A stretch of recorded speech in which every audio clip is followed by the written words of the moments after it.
मंत्री फक्त रस्त्यावरून पाहणी करतात, आमचं जगणं आमचं दुःख कुणी पाहत नाही। हिंगोली शेतकरी महिलेला अश्रू अनावर होत ही आपबीती या महिलेनं मंत्री दादा भुसे यांच्या दौऱ्यादरम्यान स्पष्ट केलेली आहे। आपल्या भावनांना वाट मोकळी करून दिलेली आहे। या सगळ्या संदर्भात शेतकरी कुटुंबियांशी संवाद साधलाय आपले प्रतिनिधी गजानन वाणी यांनी। जिल्ह्यामध्ये कशा प्रकारे नुकसान झाले आपण पाहताय। संपूर्ण पिकं जे आहेत ते पाण्याखाली गेलेली आहेत आणि यामुळे शेतकरी मोठ्या संकटात सापडला आहे। या ठिकाणी हे शेत नाही तर आपल्याला वाटतं हे सोयाबीनचं शेत आहे, पण आपल्याला वाटतं की एखादं तळ असेल। अशीच परिस्थिती अनेक भागांची आहे। ही औंढा तालुक्यातील मेथा गावची परिस्थिती आहे। हे एक शेतकरी कुटुंब आहे, याने मोठं तळ हाताच्या फोडाप्रमाणे संपूर्ण हे पीक जोपासलं होतं, मात्र आता कहाणीला आलं पीक काढण्याच्या वेळेवर संपूर्ण नष्ट झालेलं आहे। मला सांगा, काय सांगाल, कसं नुकसान झालं? नुकसान आता बघत म्हणजे असं झालं नुकसान की याला शेंग बी राहील नाही आणि 15 दिवस झाले सतत पाऊस चालू आहे आणि कोणी आलं बघण्यासाठी तर रोडूनच बघतात सगळे। रोडून पाहत असताना त्याला काय दिसणार आहे, काचा लावून जातात ते मंत्री दादा भुसे आले तर ते बी आले तर काय करणार आहेत, रोडून पाहतात तिकडल्या तिकडेच निघून जातात। शेतकऱ्याची व्यथा कोणाला कळणार आहे, कोणालाच कळणं झाली।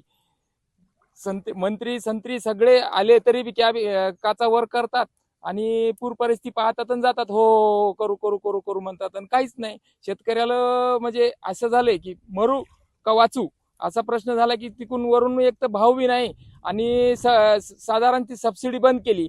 बंद करून सध्या आजचं परिस्थिती अशी झालेली आहे आमची की कोणीच आम्हाला पाहायला वाली नाही।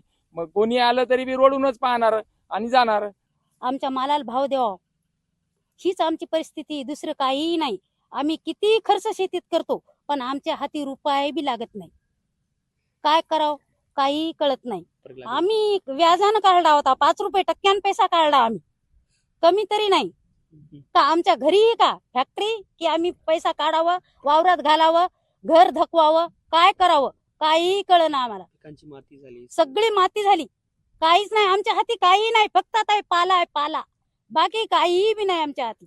त्याला काय भाव देणार हे सरकार? 2000 3000 झालाय, आमचा 35,000 रुपये खर्च झाला।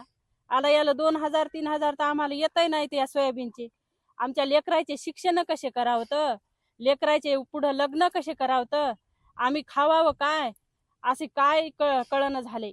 आमचे म्हातारे सासू सासरे आहेत, आई बाप आहेत, काय करावं आणि काय नाही काही कळणं झाले।